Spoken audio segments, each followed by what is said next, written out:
are going to talk about assisted suicide.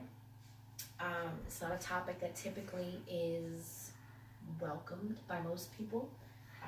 Certainly something that most people, average, everyday people, don't think about. But it is an important topic, and it is something that at some point you may find yourself faced with. There's many reasons why somebody would choose assisted suicide, and I'm going to discuss with you guys tonight why I think it's an important choice and an important option to be able to have, and why I would like to see it legalized perhaps everywhere.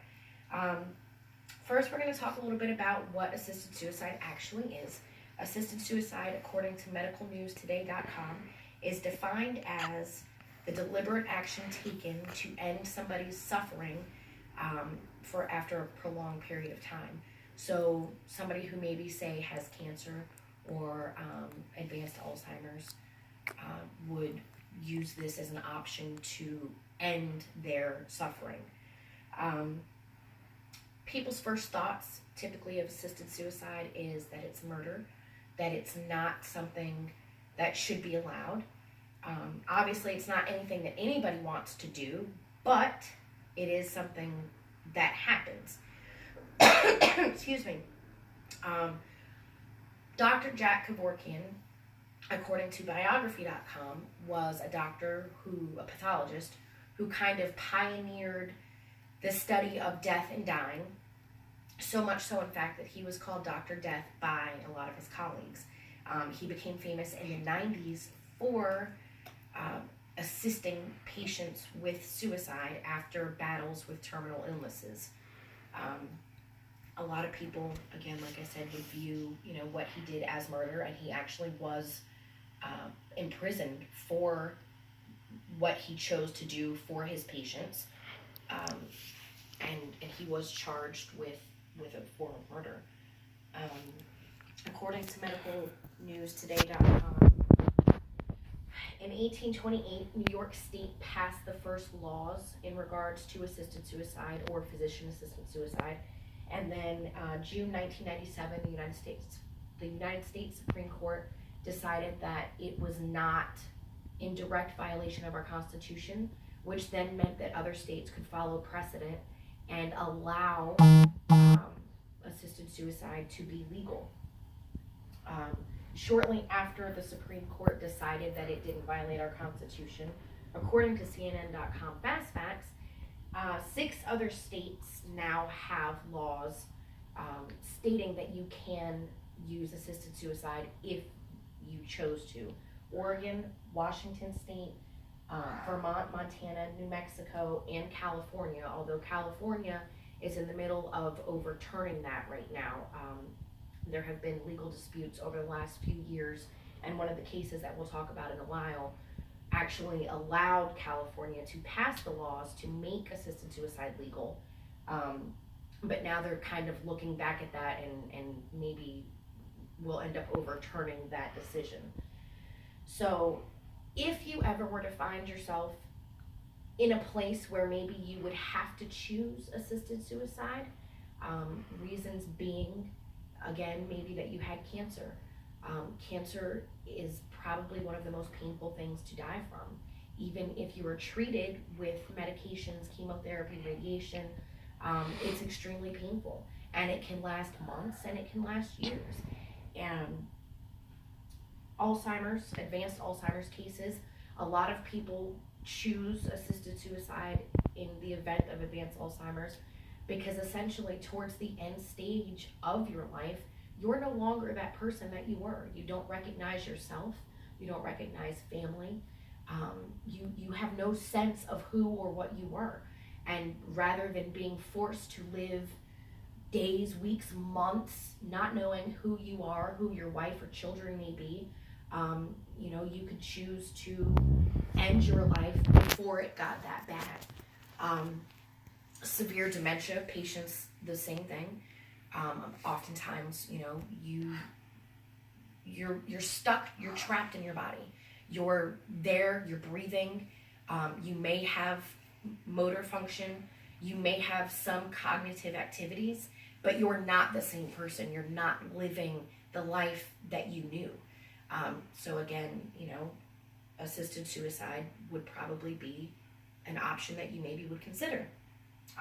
There are other life-altering disease states that, would possibly lead to somebody choosing assisted suicide, not just cancer or Alzheimer's or dementia, advanced cases of Parkinson's or other motor function robbing diseases. Again, you're trapped in your body in pain. Your family is watching you suffer. You may not know who or where or why or what's going on around you. And nobody wants to live, the rest of their life that way. So we're going to look at a young woman's case that's pretty monumental as far as California is concerned and getting their laws passed to where assisted suicide is okay there. Brittany Maynard was a 29-year-old woman. She was newly married. She had her whole life ahead of her. Her and her husband were planning on a family pretty well off, pretty soon after getting married. Within a few months, she started having debilitating headaches that she describes as she's never felt pain like it before in her life.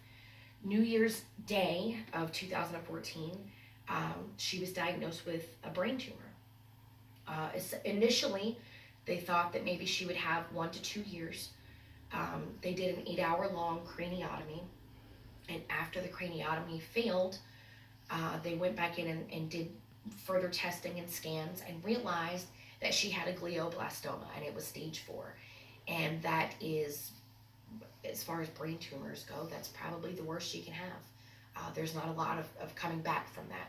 So now the 29-year-old newly married woman, instead of planning for her future and her family, she's now faced with the fact that she's probably going to be dead within months.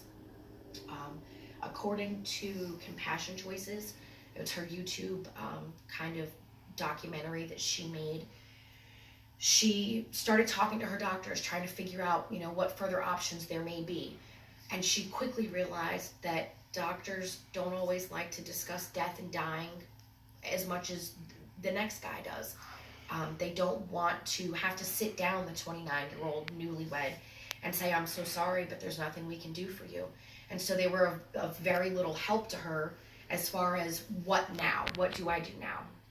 Brittany started researching, and according to her essay that she wrote in today.com, she realized that there were options, that she didn't have to live the rest of her life, however long that may be, days, weeks, months, years perhaps, suffering and miserable, that there were things that she could do to alleviate her suffering and her family's suffering.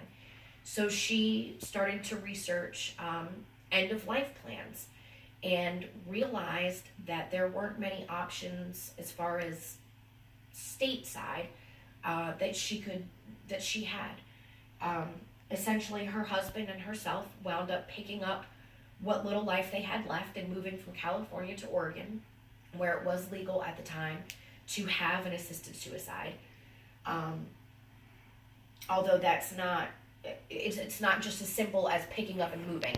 Because it is a heavily regulated process, you typically have to, she had to move. She had to become a resident of the state of Oregon. She had to obtain a license there. She had to obtain new physicians. She had to undergo mental and physical exams to make sure that she actually did have what she said, and that she was mentally fit enough to decide on her own that she wanted to go through with the assisted suicide. And then once that was complete, she was given prescriptions, and she had the prescriptions on her person. She carried them around in her purse. And she said that just knowing that they were there made her feel a weight was lifted, because she knew that at any time she could wake up and have a debilitating seizure and not come back from it. And she didn't want to be that way. She wanted to live her life, her very last days on her terms. She didn't want to be in pain. She didn't want to suffer. She didn't want her family to suffer. And she didn't want to lose sense of who she was. She was afraid to be trapped in her body. So she carried these medications around. November 1st, 2014, she woke up that morning and had probably the worst seizure that she had had to date. It left her speechless for quite a while. She didn't recognize who her husband was. And when she kind of started coming back around and having cognitive thoughts again, she realized today was the day. She had breakfast with her family, her husband, her mother, her close friends. They went through a short hike around the woods by her house, took her dogs with her. Then she came home and she said, it's time. They all went upstairs to her bedroom. She got into bed. Part of assisted suicide, the laws in place, you have to administer the medications yourself. The medications vary, and it's hard to get, you're not going to find a list of the medications. It's not really common knowledge what it is that you take to end your life, but it's a series. The first medication she took was something to kind of help calm her stomach. The second medication, about 30 minutes later, was something to relax her. And all the while, she's surrounded by her husband and her mother and her dogs and her friends, and they're reading poetry and they're singing songs and they're remembering who she was as a person instead of watching her die miserably. They're having a more profound moment where she's able to participate instead of laid in a hospital bed somewhere. She is able to converse with the family members and tell them, this is what I'm going to miss most about you. This is what I want you to remember. This is how I want you to do this from now on. So about 30 minutes after taking the medication to relax, she took the final medication. Brittany kind of drifted off into a sleep with, again, surrounded by her loved ones, and she never woke up. And that was how she chose to end her life, completely in control. She didn't have to be stuck in a hospital bed, hooked up to machines and tubes, not able to speak, or comatose, not able to say goodbye to the ones that she loved. She was able to live the rest of her life on her own terms. So I want you to think about your loved ones. I'm sure many of you probably have had people that have passed. And if you've ever been at a hospice center or at a hospital when a loved one is passing, it's not an easy thing to watch. It's extremely painful for the patient themselves and for you emotionally. Oftentimes you're not able to speak to the loved one or know that they're hearing you and understanding what you're saying. They're oftentimes not able to converse back with you. So any message that maybe you wanted to get across or that you wanted to hear from them, they're not going to be able to tell you that. A lot of people, at this point you would say, well, why wouldn't you just go the hospice route? That's why they have hospice centers and that's why they offer palliative care. And that's exactly right. And those are very useful and helpful tools in the right situation. Hospice care, though, oftentimes the medications that you are given while you're on hospice, the side effects are worse than what you're going through already. Excuse me. They can leave you delirious. You can have fits of rage. You can have sleeplessness, agitation. They can often make you nauseous enough to where you're constantly just throwing up. You're not able to keep anything down. And hospice isn't something maybe that lasts for a day or two. There have been, I had a patient that was on hospice for a whole year. And he had a decent quality of life.